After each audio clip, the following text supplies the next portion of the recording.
Hello buddy, it's Wyvern here with another Total War Warhammer 2 multiplayer tier list. This time around, we are going to be covering the Forces of the Vampire Coast. And this is a faction that's gone through quite a lot of changes in the last couple of years since its release. Fair, balanced, well-rounded, certainly all words that you would not use to describe this faction, and it's always been in kind of an ugly position as far as the matchups go, as far as the playstyle goes, as far as the enjoyment goes with this faction. Generally considered very oppressive for many other factions, but also underpowered and weak against others, and having some really god-awful matchups due to the min-max nature. Also has had a pretty stark contrast in unit quality. Some units on the Vampire Coast roster, when it released, I would argue about a quarter of the roster was horribly overpowered, a quarter was absolutely unusably awful, and about half was perhaps in a decent spot, but grossly overshadowed by that overpowered quarter. Over time, we've seen some of those bad units get improved, we've seen a lot of the overpowered units get nerfed, and nowadays the roster is in a better balanced spot internally, I would say.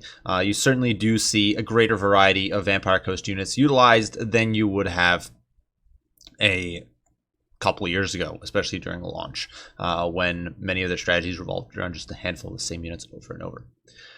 Regardless, kicking things off here, we are going to be rolling with Luther Harkon, and of course, this is the name and the face of the faction here, the Mad Pirate of the Lustrian Coast. And he is an absolute beast. If you put him on his Terrorgeist, he can debuff enemy physical resist, which makes him very strong at combating certain lords, as well as, to an extent, counteracting ethereals. He can bake in some magic resist, making him very powerful against abilities like Tempest, which normally hard counter flyers, makes him very, very survivable against certain magic missile pressure. He of course regens, he can get the hunger, he has poison on his Terrorgeist, and of course shoots his pistol into melee because, God forbid, he struggle there. That said, he is a very expensive lord. He requires a very expensive caster to go alongside him. The only option Coast has for casters are Vampire Captains, and those are god awful as far as cost efficiency goes. So it can be very expensive to run Luther Harkon. And there are some matchups where he's straight up not a good choice. Against Empire, for example, Luther is a terrible choice because Empire's missile play will swat you out of the sky. I would not consider him a particularly strong choice against dwarves, for example, for similar reasons. I wouldn't consider him a particularly good choice against quite a few factions that can bring strong missile pressure because he is just a very easy target on a Terrorgeist, and if you bring him on foot, he really doesn't deliver. So ultimately, he's going to get an A tier here. And that is because while he can be incredibly oppressive against factions with a weak air force, he can literally define certain matchups. For example, against the Vampire Counts, you essentially have to bring a Flying Lord, because if you go on foot or on a horseback, you are going to get shot to death by Luther, or it is a very stark possibility. So you really do need to go in the air and contest him somehow. You can't just sit on the ground and hope not to get sniped to death. It's something you just have to contend with. It is something a lot of factions have to pick units to counter him. Skaven, for example, Pebbles, not always the best against Luther on a Terrorgeist, so you have to account for the fact that your lord might get pressured by Luther. There's other factions as well. Beastmen, for example, do not have very good missile pressure, so they do have to factor in the fact that Luther can chip away at your key targets over time. Now, granted, Morgar, fortunately, is very resistant against Luther sniping, but it can be an issue if you wanted to bring a Beast Lord on a Chariot, for example. If you wanted to try any of the other Lord options, certainly not an ideal choice. And the same can be extended to a handful of other factions, Chaos, for example. So it is something you have to contend with. Luther is very potent in those certain matchups. He can really chip away key targets, snipe your lords down. And for that, he's going to get himself an A tier here, but I don't think he goes any higher because he's just very limited as mount options. The Terrorgeist is basically his only viable form, and he is incredibly expensive. Him with a caster is essentially a 4,000 gold investment. A third of your army is going into Luther, essentially. Which is not the case with Count Noctilus. And Count Noctilus is going to be an immediate S tier, and this might be a bit of a surprise here, but I don't actually think Noctilus is bad in any matchup. He is a lord who genuinely can be used in every Vampire Coast matchup. Does that make him the best choice necessarily? No. Does that make him sort of an ideal character in every matchup? Not necessarily. For example, against dwarves, he might suffer a bit. His lack of great, I would say, magic damage or reliable magic damage can make him a bit iffy in certain matchups where you might have to contend with ethereals, but he is always a viable option. He is always a functional pick. And for that, he's going to net himself an easy S tier. In melee, he's a beast. Whether you put him on a Necrofex Colossus or you bring him on foot, he can really hold his own, apply a lot of pressure to your opponent. He can drop double summons. He does have the Wraith Storm, which does give him a little bit of stopping power against magic or against ethereal units. He does have a decent mixed lore of magic, though I would argue it might be a bit weaker actually than lore of vampires. You do get Melkoth's Miasma. You do get Invocation of the Heck. You do get the Raised Drowned Dead, which is very, very potent. On a Necrofex Colossus, he can apply pressure to enemy artillery. For example, I think he's a great pick against Bretonnia because he can destroy their trebuchets, and if Bretonnia loses their trebuchets, it becomes very hard for them to really attack a Vampire Coast gun line with mortars. He can be very, very powerful that way. Very difficult to take down. He's very difficult to kill off. There's nothing that kills Noctilus quickly, and so he does get himself a nice S tier. He's just a solid lord in almost every match.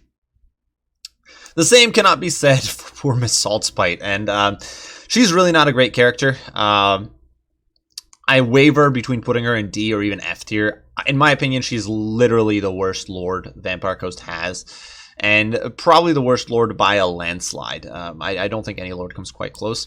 Her main issues, she doesn't really bring much unique to the table. Her perks, if you want to blob fight in melee, then you do have the Vampire Coast Admiral with the Halberd. He does get the Van Horseman Speculum, which is basically a Helm of Discord, and so that's just better than Aranessa's AoE buffs. Aranessa does have a net, which is kind of cool, and that does give her a little bit of a tiny niche there.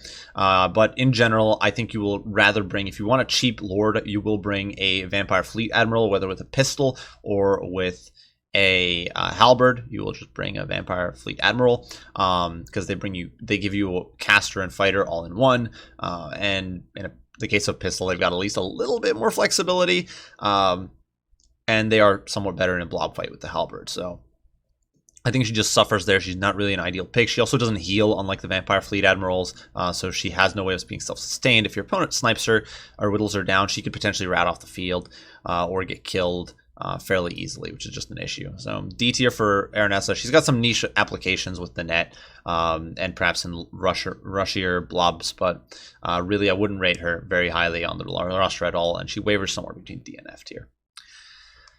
Finally, Colostra Deerfin, CA's homebrew lord, and one that probably suffered the most from the nerfs to summons. When summons lost the slow decay and became units that are simply on a timer, and then after that timer they expire and die, she probably took the biggest hit out of all the Vampire Coast characters, and probably out of all the summoners in general, except perhaps like Gorst, because her crab summon really relies on sticking around to do meaningful damage. If all you want is body blocks, then you're far better off with zombie summons. And the same thing is kind of true with the Knights Errant. The Knights Errant, just the fact they can be outlasted, you can just out-endure them, they don't do that much burst damage, really does hold them back. That said, she does have some cool AoE debuffs. She's got her Song of Enthrallment, which does debuff enemy melee attack and speed, and AoE can potentially bog enemies down fighting your crabs. And oftentimes enemies will be trying to cycle charge or pick you apart, so having that potential in a blob is definitely very strong. Lore of Deeps is probably the worst lore in the game, in my opinion, so that is definitely a major downside. You essentially have to bring her with a Vampire Caster. But that said, she can bring a little bit of utility there with her crab summons. She can dish out a bit of hurt. She does have the Fog of the Damned, which is a very strong, maybe not very strong, but a strong ability. You get leadership debuff. You get a melee attack debuff, and she does have the Bordalo Flambellum, which grants decent amounts of winds of magic. So all in all, I'm going to rate her a very low C tier. I think most of the time she's going to be overshadowed by the majority of the other Vampire Coast picks, both the generic lords and these 2 legendaries, of course. But I think she's definitely got more use cases than Aranessa. The fact that she gets the big crab is definitely useful. The fact that she is ultimately an all-in-one caster and fighter is nice. She does bring terror to the table when she's on a Rotting Leviathan, or actually even on foot, I believe. So that's solid as well. She can be a fairly tanky, really cheap caster lord as well, but once again, the lack of a good lore hurts her there, and is definitely one of the things holding her back. I think if she was lore of vampires, she would probably be an A or A tier lord. Her probably not quite up to snuff with Noctilus, but I would think she would probably be close to A tier. But as it is with Thieves being a pretty terrible lore, and the nerfs to her summons weakening her significantly, she's going to net herself, I would say, a low C tier. Certainly not sort of an alpha pick that you're going to roll with in every situation. Moving on to the generics, I think both of them are very solid. Certainly not top tier picks, certainly not up to snuff with Luther or Noctilus, but coming pretty close at times, and certainly rather competitive. I'm actually going to put both of them at B tier. They are different. The female Fleet Admiral comes with a pistol. She's got the Black Parry app, I believe it's called the Black Parry app, which grants extra winds of magic generation, all hands hoy, so you can buff up melee stats a tiny bit and keep leadership in check. I actually like her with Certosa. She has a decent combo there, in my opinion. Her pistol allows her to keep continuous pressure at range, and being a solid summoner, you can just continuously get, and you can just get a continuous stream of summons and lore vampire magic on the field. You can get Invocation of the Hex, a decent amount of those. So just a solid caster lord option, and decent combatant all in one. A little bit cheaper than Noctilus, and giving you sort of a mid-grade flexibility. You're not quite as good of a fighter as, say, Luther on a Necrofex, but you are a bit better of a sustained melee fighter than, say, Noctilus would be on a Necrofex Colossus. Definitely worse than Luther on a Terrorgeist. So, but you've got this little bit of an intermediate mid-range fighter. She also does get the full lore vampires magic, rather than Noctilus, who gets a mixed lore, which is nice. And you do get the Opal Amulet, which can be good for survival. The Halberd Lord, much more of a blob lord. He does get the Van Horseman Speculum, as mentioned before, essentially a Helm of Discord. So if you're rolling with a blob, very good support character for that. You get your lore of vampires, you get a strong melee combatant. Even on foot, he's not terrible, but on Promethean back, he can really move around with your crabs, provide that AoE debuff to enemies, and dish out some major hurt in close quarters. So all in all, I do like this guy as well. I would rate him a tiny bit lower than the Pistol Admiral. I just like her flexibility a bit more. And when they're both mounted on crabs, their stats are pretty comparable. So it's not, he doesn't get as much of a benefit from having a halberd, but still a solid lord choice. Just good with a blob, good with a wider build, I would say. A wider defensive build. Moving on to the hero options, you do have 4 of them if we count the drowned unique Damned Paladin. First and foremost, Gunnery White, very solid character. I'm going to put him at either low A or high B. I'm probably going to put him at a low A. Now, as mentioned in Fixing the Forgotten, some of his items are absolute trash. However, he does get some strong items. You do get ammo resupply. He's a decent fighter in and of himself. You can put him on a Prodding Promethean, at which point he becomes both a decent melee combatant, plus continues being able to fire into melee as well as into enemies at long range. And he's got a AoE accuracy buff, which works really nicely with carronades, and can offset the fact that they're pretty terrible in artillery duels otherwise. So easy A tier. He's actually one of the characters that's really solid against dwarves, because you can kite a lot of their missile pressure with him, and sort of slow kite on Rotting Promethean, which, while sounding goofy and kind of being goofy, can generate a lot of value. Two Gunnery Whites resupplying each other with ammo and pew-pewing away with a slow kite will do surprising amounts of damage to the stunty mob. So definitely a solid A tier character there, has good artillery support, and is a decent combatant on his own. You're not going to see him in every build because he does get kind of expensive, and he doesn't necessarily always bring what you want to the table. You don't always want a missile hero, but you don't always need sort of those buffs on your carronades to make them better in missile play. Maybe you brought Spiteful Shot. Maybe you're fighting a faction that doesn't counter battery very well. Whatever the case may be, maybe you don't want a gunnery white, but he is a solid character. Easy A for me. Morngull Haunter, a respectable character as well. I'm going to put him at a lower B tier here, but still very solid. Decent against Lizardmen to counteract skink play, because he can snare them with his Chilling Aura and help run them down where other units would fail to do so because they're just not fast enough. Speed, of course, is a huge issue for Vampire Coast.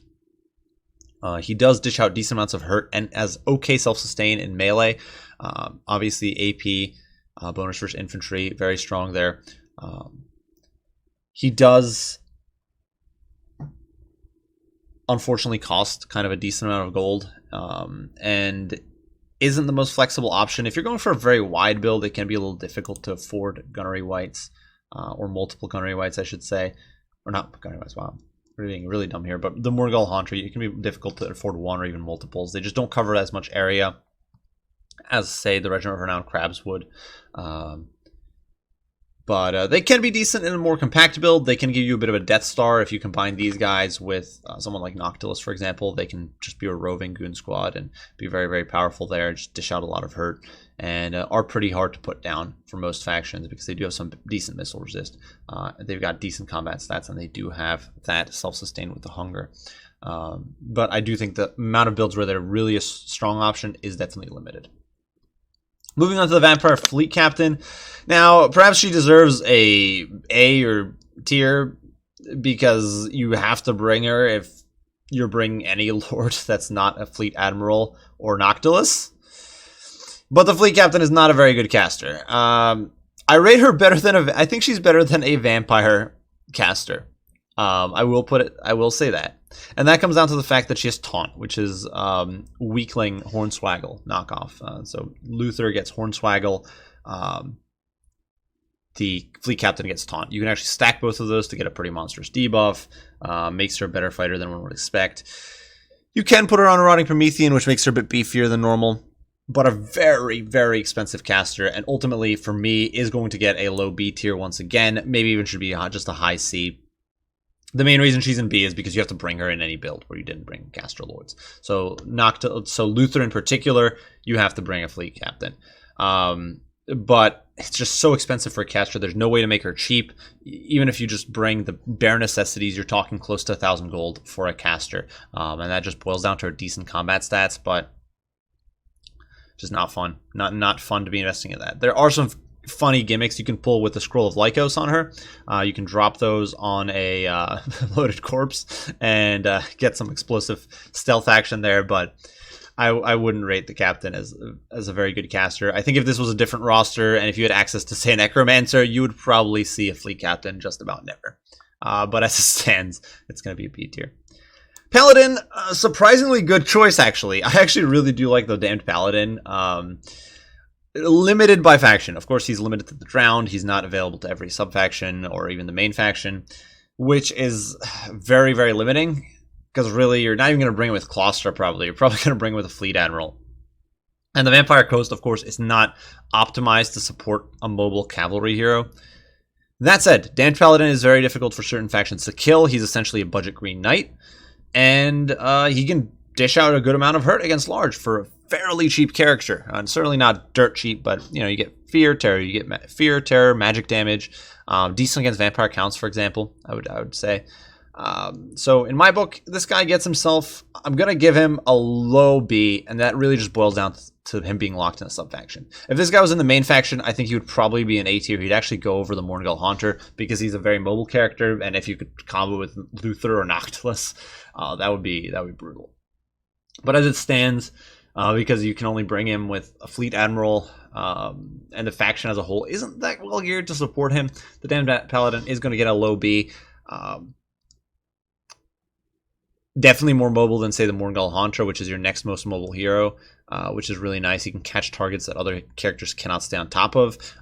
You do have the Chilling Aura on the Morngull Haunter, but even if you get that Chilling Aura, a lot of times his speed will let him down. Sometimes his animations will let him down, where the Paladin can stay on target a little bit better. So I actually really do like this guy. Decent for defending against enemy hero squads, because sometimes you'll fight hero squads as Bretonnia or as a Vampire Coast, because they can be hard for your guns to put down. And this guy is actually decent at fighting those. Morngul Haunter might be a little bit better, but is more expensive. So, and depending on what the damage type coming in is, definitely a bit squishier, since the Paladin has that physical resist. Moving on to the Infantry. We're going to be starting with the deckhand mobs. Yeah, deckhands, they're basically an S tier, kind of, because you just have to bring them almost. They're a unit you'll see in basically every build. They're your cheap, run-of-the-mill chaff. They do okay amounts of damage for how cheap they are, but really it's more about just a massive HP pool that soaks missile pressure, that soaks cavalry charges, soaks enemy infantry for a long time, and you'll see them close to every time. Don't know if I should give them an S, because they've gotten some nerfs. No, I'm going to keep them at S. I think they're good. They're kind of competing with polearms, and polearms are also a very strong unit. Polearms I'm going to give a high A.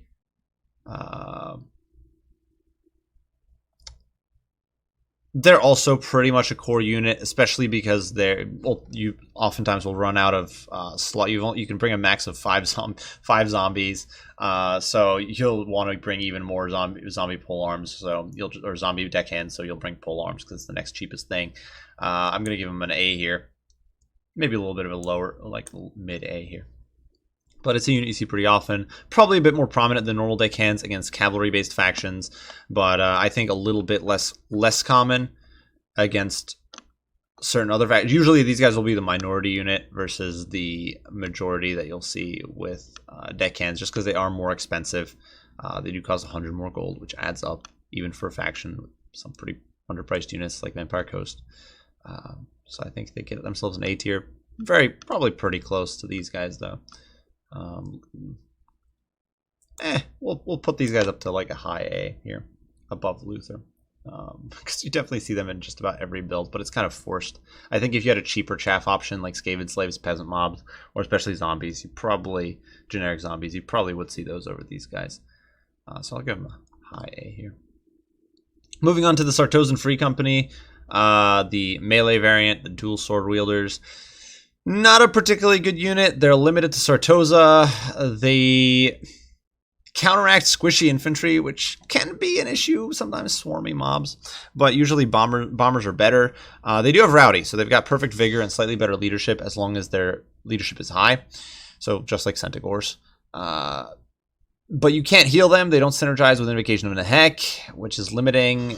They are somewhat more mobile infantry, so they do have a niche synergy with the Morngulls, but they aren't really a super threatening or powerful unit the way a damned Paladin can be, and you are giving up your best lord choices to get these guys. You're ending up stuck with a fleet admiral at best, maybe Claustra, or sorry, maybe Aranessa at worst. So really not a great unit. In my book, is going to get a C tier, low C, because they do have some great synergy with rushes, because they're cheap infantry that can rush alongside Morngulls. Normally the cheapest infantry you can get to rush alongside Morngulls are Syrenes, who cost several hundred more, or Depth Guard, who cost almost over double, in fact, what these guys cost. So yeah, they're going to net themselves a C tier there. They do have a nice synergy rush with Morngulls, but ultimately I don't think they deserve higher than a C tier, and maybe should even be sitting at a high D.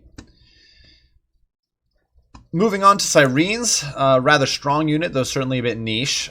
In matchups where you're not expecting much in the way of magic damage, they can do good work. Even if you do see some magic damage, the fact that they've got their Charmed debuff, reducing enemy melee attack by 9, makes them tankier than one would expect. They've got 32 melee defense, you're reducing enemy melee attack by 9 on top of that. So functionally, you've often got 41 melee defense. Just a very, very tanky unit. And much tankier than you would anticipate. So for me, these ladies are going to get themselves, I'm actually going to put them, I'm going to put them at a high B. They're often strong as a single one-off pick just to get cheap terror. They're pretty quick on their feet. One of the few Vampire Coast units that are, or one of the few Vampire Coast infantry that are actually quick, so they can move along and play aggressive more so than zombies can, even faster than Depth Guard. So that's pretty nifty. So I would put Sirens at a stable B tier. You're not going to see them in every build, but I do think they've got their niche purpose. And bringing one, for example, just to have that debuff in play and just to have a bit of a stable roadblock. They're a better roadblock than Karen Wraiths, because Karen Wraiths have pretty bad melee defense stats and they don't have Charmed. So functionally, they've got like half the melee defense of Sirens. So Sirens can be very, very beefy. And against factions like, for example, Empire, which doesn't have the best access to magic damage, they can actually be pretty good. You can bring several Sirens, and while a unit like Silver Bullets is a big threat, as long as you compromise that one magic damage dealing unit, as long as you compromise like Volkmar and the Silver Bullets, which is really all you can, I think, feasibly what you can expect from Empire, your Sirens have free reign. And if you brought several of them, it will be very difficult for Empire to effectively stop them. So, relative to your other options. So for me, they do get a B tier here. Certainly not top of B tier, but not the bottom either. Get a nice stable mid B. Moving on to Depth Guard.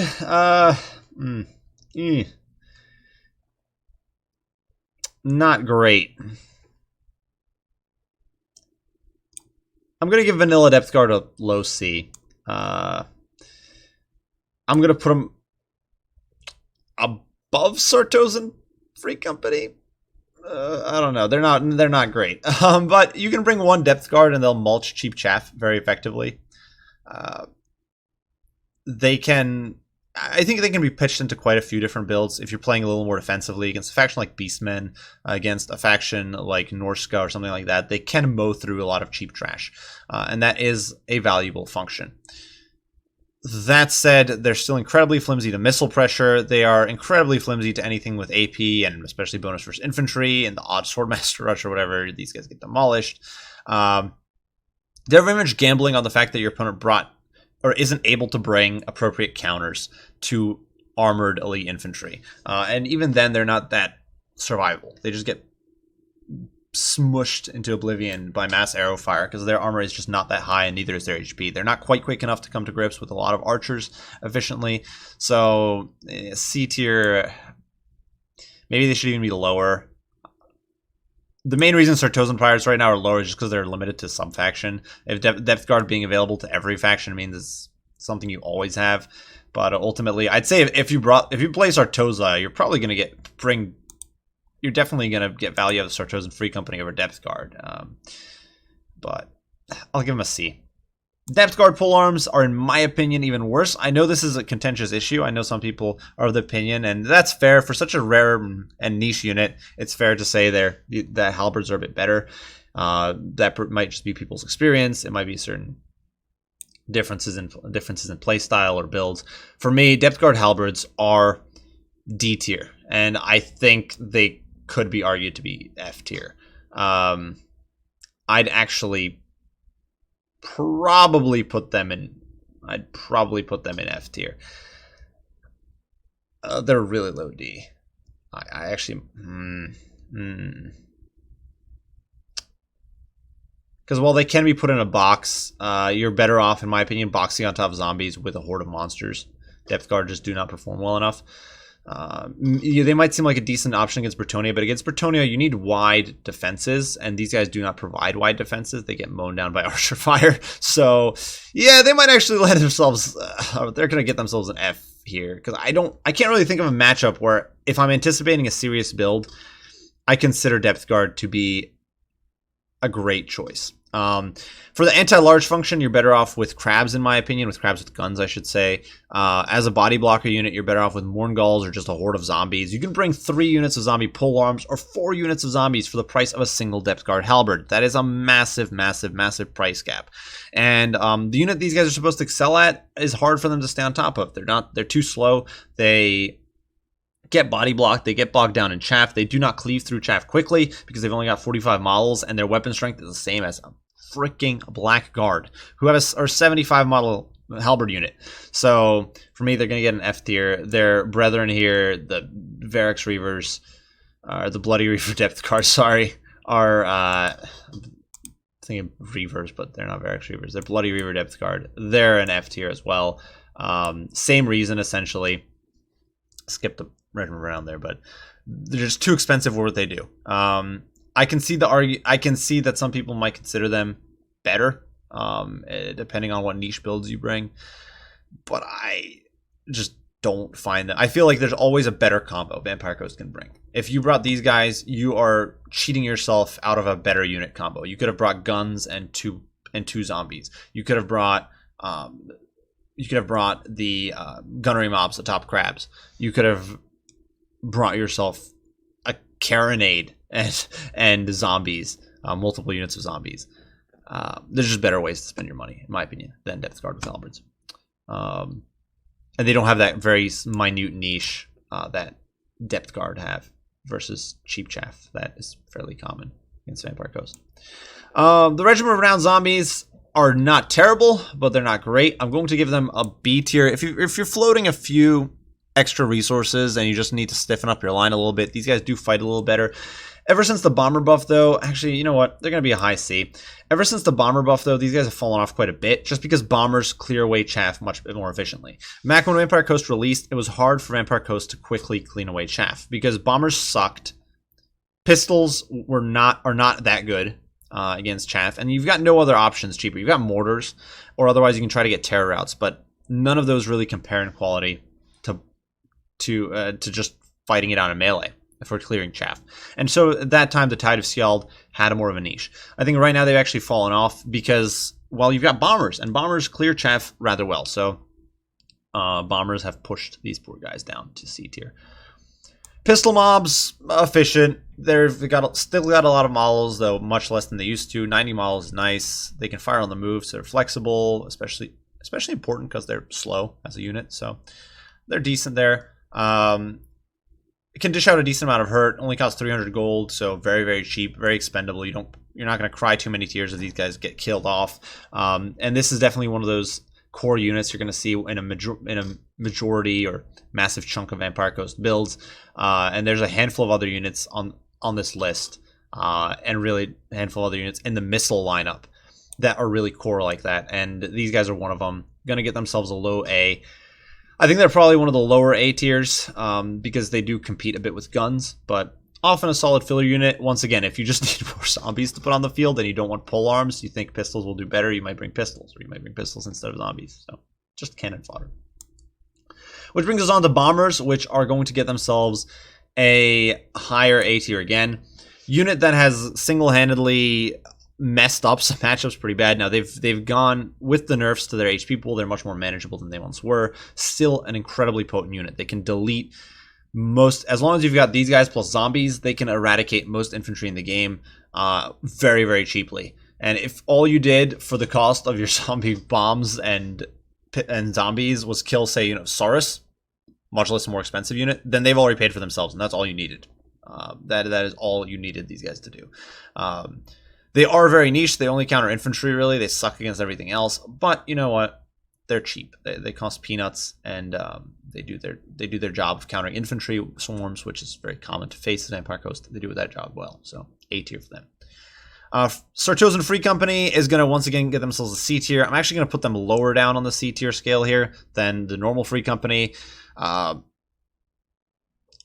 aggressive pistol play can be all right, but usually I'm looking to do more of a melee rush with Sartosan Free Company, so I just want the straight melee unit that can sustain a little bit better, or mulch the enemy front line a little bit better. The pistols are a little more flexible, but ultimately I'd rather shave off the gold on these guys, get an extra unit of zombie pistols, and use that extra money on other melee units, and rely on support from others, and rely on missile support for aggressive builds from other sources, whether those be deck droppers or pistol zombies. Moving on to zombie handguns, this is probably the last zombie linchpin. As you can see here, zombies really are the linchpin of this roster, kind of the defining units. Zombie handguns, another solid A tier. I think against lightly armored factions, you're not going to bring these guys as much. Against factions that will kite you, they're not as strong because they can't fire on the move the way pistols can, which makes pistols situationally a bit better. But they can also situationally be better than pistols because they've got AP, and they've got better range. So against factions where you can match the range, these guys become stronger. And so they are going to get themselves I'll give them an A. They're about tied with pistols for usefulness. Very strong units. You're going to see them in the majority of builds. One of these two units, if not both of them. Dish out great amounts of hurt at long range. Much squishier nowadays than they were due to the HP nerfs or the model loss, but yeah, still such a strong unit. Don't mess with them. They will do a lot of hurt very, very quickly. Now moving on to the failure zombies, zombie deck guns, or not zombie deck guns, zombie hand cannons. Unfortunately, a unit that just is not very good. I'm going to give it a D tier. Strong when it works, but its primary targets are something you almost never see.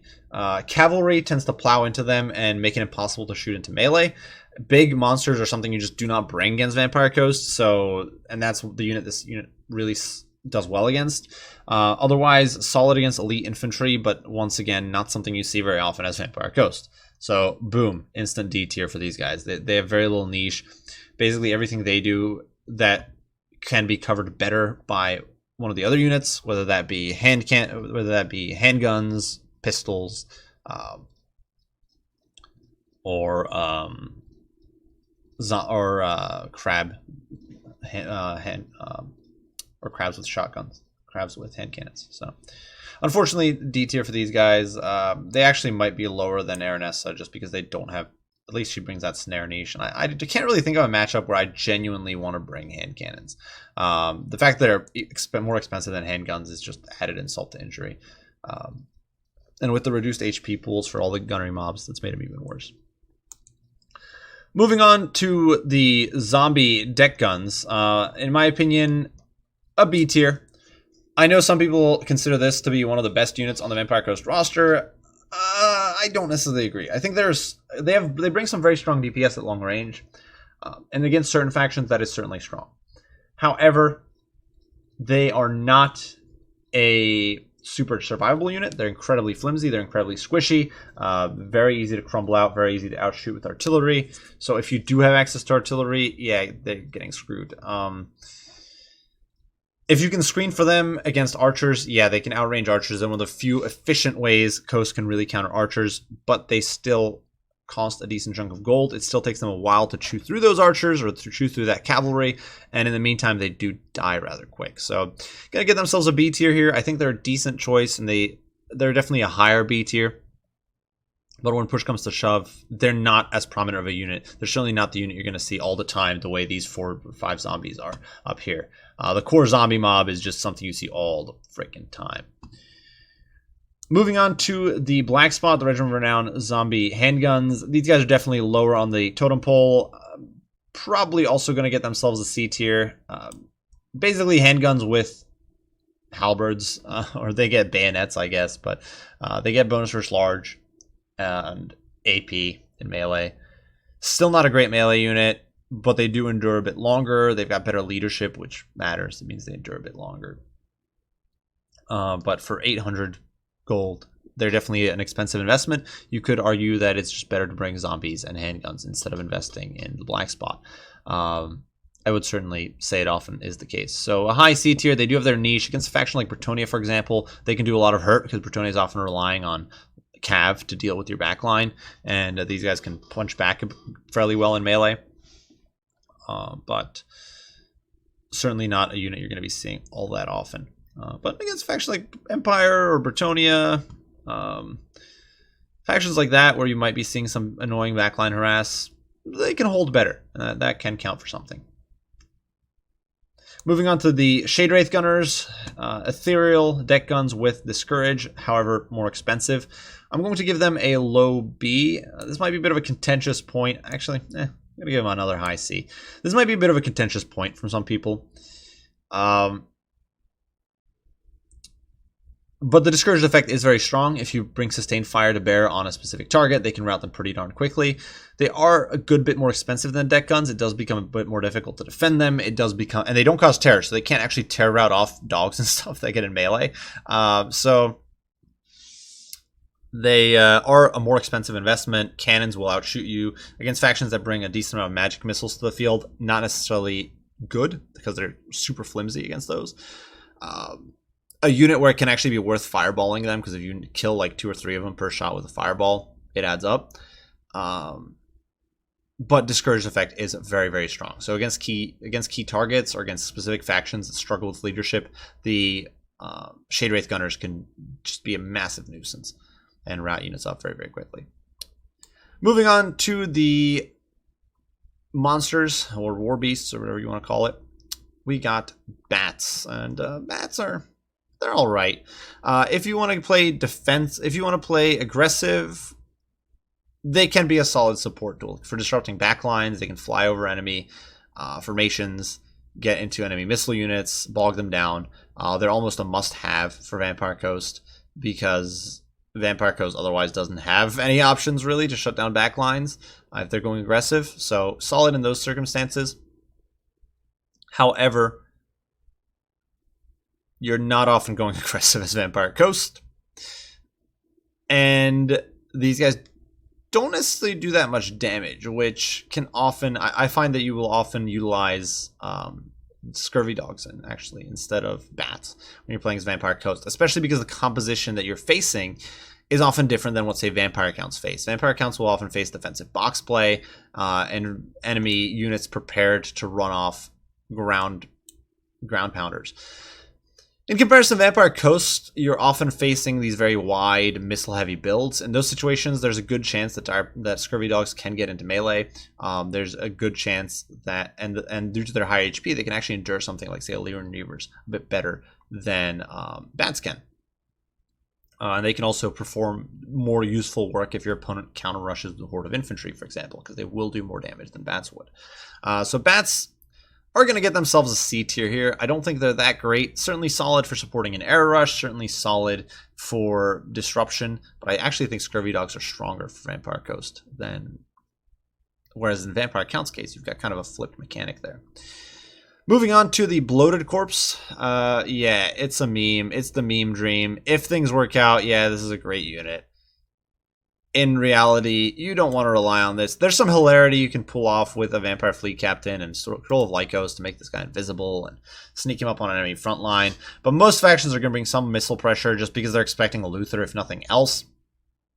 A faction like Vampire Counts can literally just fly a Lord into you or drop a unit of bats into your unit or summon zombies on top of your Bloated Corpse. And that's the only faction that doesn't have any missiles to shut you down that way.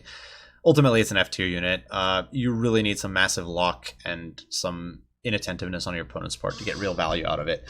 I'm actually going to put it beneath Depth Guard for sure, because Depth Guard, while I don't think it's ever really the efficient choice, can see, you know what, I'll be nice and I'll push Depth Guard up to like a very low D.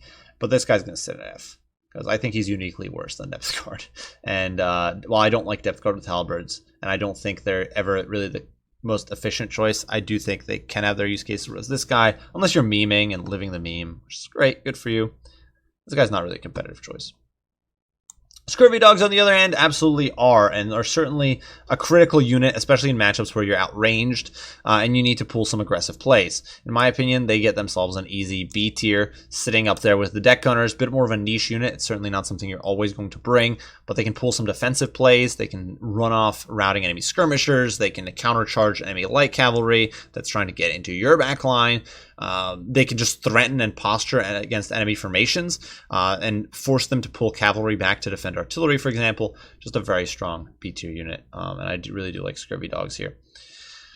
Moving on to Animated Hulks, a unit that I know many people hate and think is the worst thing ever. I'm actually a decent fan of these guys. I don't consider them a top tier pick, but they're not half as bad as many people make them out to be. They're a unit that, if Vampire Coast didn't have disgustingly obese summons, would probably see a lot of use in the same way Rat Ogres actually see a lot of use for Skaven. Because these guys are a high mass blocker unit with some pretty beefy damage in close quarters, 100 plus weapon strength, with all right combat stats and a little bit of armor. If you drop either if you've got a Van Horseman Speculum, toting Halberd Lord near them, or if you've got a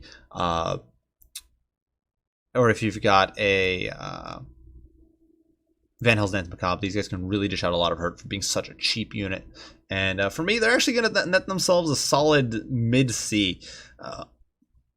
Actually, maybe I'd rate them they probably fall in with these niche regiments of renown, I would say. You see them every now and then. I think they're a solid support choice. They can be okay on the offense. They can be okay on the defense. I do think they tend to get overshadowed by summons for their function, but the fact that they can dish out a lot of AP damage for a very cheap unit, especially against large. For example, if you're dealing with Empire, you got to deal with Empire Knights. You need something that can deal with Empire Knights of the Blazing Sun. Stack these guys on top of some zombies, and you've got a combo that costs about as much as Morngulls and is going to do you a much better job. You can stack them on top of polearms, and that costs just a tiny bit more than bringing Morngulls does. And the performance is far, far better. So for me, these guys definitely going to net themselves a C tier. Moving on to Morngulls, an excellent unit. If you're rushing, I think they're really, really strong. And they're okay defensively to clear out infantry pretty quick. Gonna get them a nice meaty upper B. Actually, I might put them over the fleet admirals. Yeah, over fleet admirals. They got the hunger, so they heal in melee. They've got solid combat stats. Very flimsy due to low armor and well, really low armor mostly, but they've got good combat animations, or well, sometimes good combat animations. Sometimes it can screw you over. It can sometimes help you push through a formation. Sometimes it can get you trapped. So I shouldn't say they're good. They're iffy, but a very flimsy unit at times. However, able to dish out mage or hurt, able to advance under stalk. They're pretty mobile. Got some baked-in missile resist and low profile, so pretty hard to shoot down with missiles. Definitely harder to do so than with other monsters like Prometheans or animated Hulks, but just solid fighters and get a B. Prometheans, unfortunately, not a great unit. Just overshadowed by other stuff. I think if you want a very cheap roadblock, you're going to be better off with animated Hulks. If you want cheap, decent mass. And if you're going to go a bit pricier, if you're going to go up in cost, you've got, and obviously they're competing with Morngulls who do much more damage than Prometheans. And if you want to go a bit pricier, Prometheans with gunnery mobs are way, way better because they actually dish out hurt. So unfortunately for these guys, they don't serve much of a purpose. I don't think they've got much of a niche. In my opinion, another D tier unit sitting somewhere down there with Aranessa, the hand cannons, the depth guard halberds. Yeah, it's unfortunate because they're not a terrible unit by any metric. I don't think for their cost, they're very respectable, but within the context of the Vampire Coast roster, they don't serve a function. They don't really counter cavalry super well the way running Prometheans with guns do. They don't mow through infantry the way Morngulls do. They're not cheap the way animated Hulks are. They don't do super amounts of damage to anything really. So, D tier for them. Morngull Regiment of Renown, the Night Terrors, barely more expensive than Morngulls. So if you happen to have the cash laying around, they're definitely solid. Another niche Regiment of Renown. They got Terror. They've got Rampage, but better combat stats than Morngulls. So situationally, they can be better. You're generally going to see Morngulls, I think, before you see these guys, but they certainly make an appearance. And just like a lot of the other regiments around here, they're going to get themselves a C tier. Because I do think they've got their uses. I just think usually you're going to try to go with the cheaper option. Just like you're usually going to bring zombies instead of zombie polearms. Even though the two are both very solid, you're usually going to bring deck gunners before you bring shade wraiths. Quantity has a quality all of its own. And that's really what Vampire Coast is all about. And ultimately, slightly more elite units are usually not worth it for the faction. Moving on to Flying Boys, we've got a whole bunch of deck droppers. Really frustrating for factions that don't have great anti-air. So factions that are stuck with horsemen or Centaurs or don't have anti-air at all. Yeah, this is a pain in the rear unit to try to counter. All 4 variants of deck droppers are. And they're all going to get a respectable tier. That said, against factions that do have heavy missile play, these guys get swatted out of the sky. They just suck, and they tend to get mown down pretty easily, and that does limit them. You're not going to bring these guys against Empire. You're not going to bring... They're a unit that can help you win even more against factions like Beastmen or... against factions like Beastmen or Vampire Counts or factions like that, where you pitch them into the sky with Luther Harkon. Harkon bogs your opponent down. You can still give him support from footbound units, and in the meantime, they're tearing it up in the skies. But against factions that can bring heavy missile play, they tend to suffer. So I'm going to give these guys a low B, which is not to say they're bad, but I think they've all got their niches. Even the bombers have gone up quite a bit in performance because they can now melt lightly armored infantry. I'm actually going to put the Regiment of Renown bombers up here as well. Assault Scuttlers actually have great synergy with the normal bombers, so you can combo them, armor sunder a more elite infantry perhaps. I'm actually going to shift them up here and just do some major work. And deck droppers with handguns, once again, very powerful against armored targets. So if you're dealing with chaos factions like that, they're a very solid niche pick there, and can really bring on the pain train. Which does bring us on to the vampire, or to the Promethean mobs with hand cannons.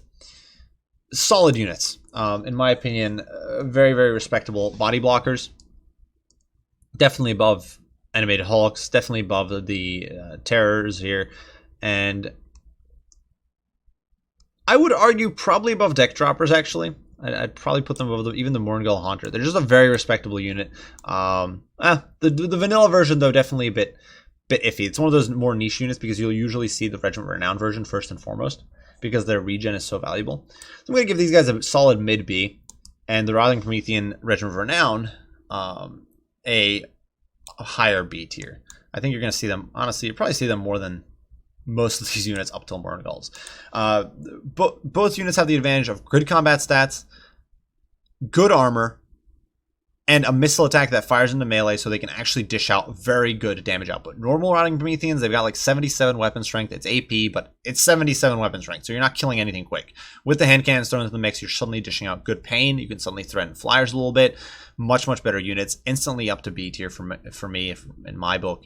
And just very solid units, but still a bit niche because ultimately it's really your zombies that are the core, and the rest of it you're kind of customizing depending on need. Do you need a Morngul Haunter? Do you need that snare? Do you need some ethereal support? Do you need to clear out infantry quickly? Do you need to contest a long-range enemy pressure? What do you need to do? You cater and customize based on that. And that's why they're not going to get an A tier, even though you could probably argue for it. Necrovex Colossus, excellent unit, but kind of overshadowed by Noctilus, who's an excellent lord who can get a Necrofex, and you usually don't want too many Necrofexes because they are a liability against mass missile pressure and overwhelming numbers. So for me, Necrofex is going to get itself a low B, more just because it's overshadowed by Noctilus. If you happen to bring some other lord and you still want a Necrofex, then they're not bad. They shout great pressure at long range. They're good against Bretonia, for example. You pressure their artillery back. Good against really any faction that has cavalry presence. These guys can mow down the cavalry presence. They can still threaten archers okay because they fire three cannonballs at a time, so they're actually kind of scything through formations a bit. Rather than cannons that tend to focus on one point, overkill it. So B tier unit. And okay in close quarters. And the Gallows Giant, the Regiment of Renown side grade, is another very niche, I would say a niche unit. Probably overshadowed once again by the generic version. But in matchups where he shines, he can shine. He can cut through infantry with the bonus versus infantry. You've got an excellent leadership debuff with the burnt effect.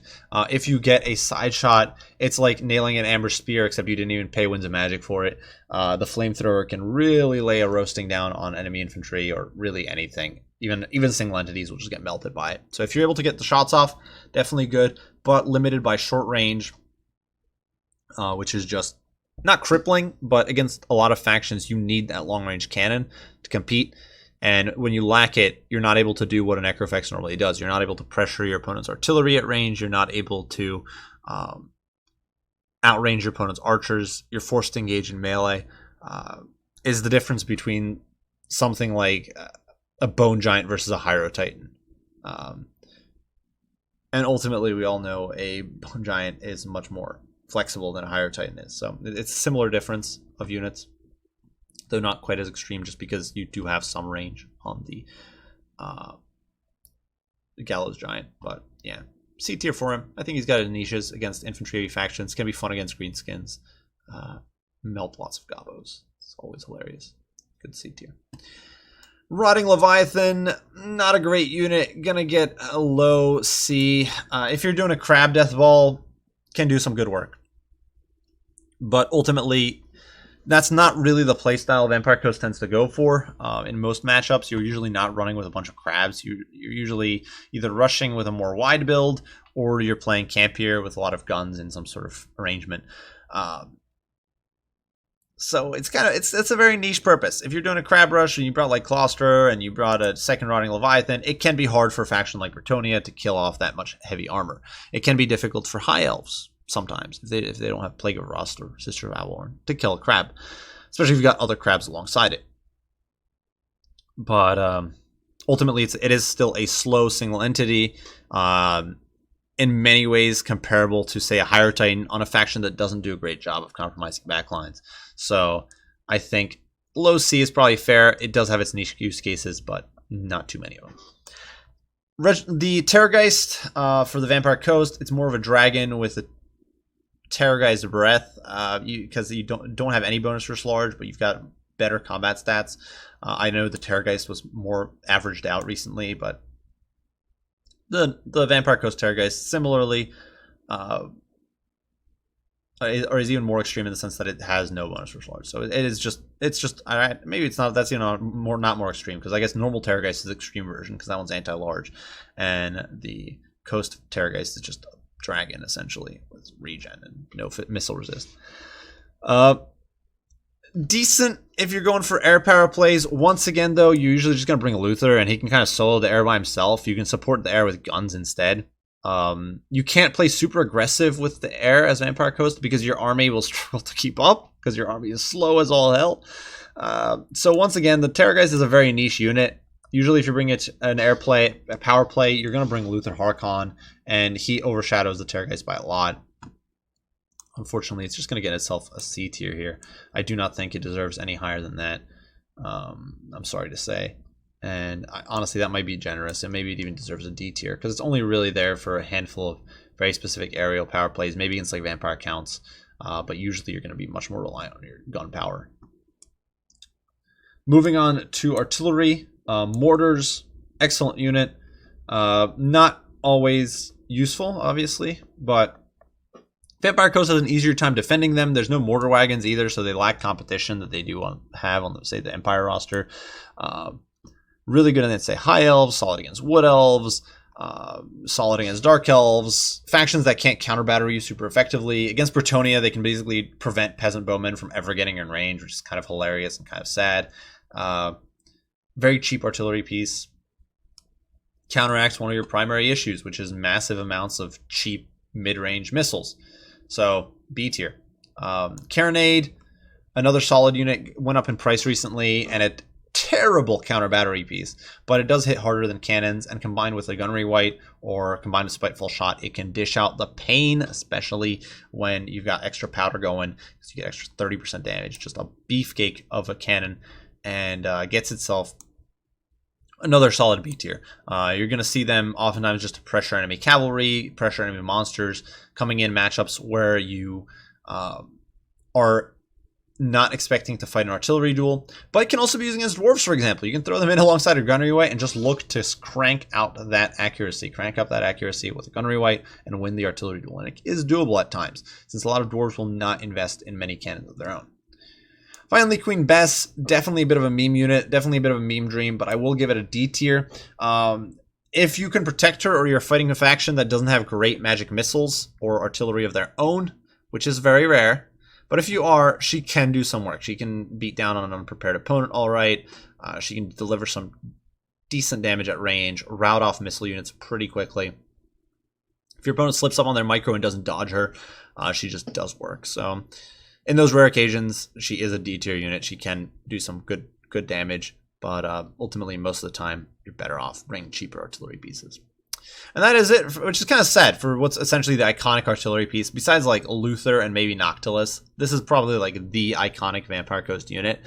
So a bit sad that she's that bad, but it is what it is. At least Noctilus and Luther are up there. And that is it for the Vampire Coast tier list.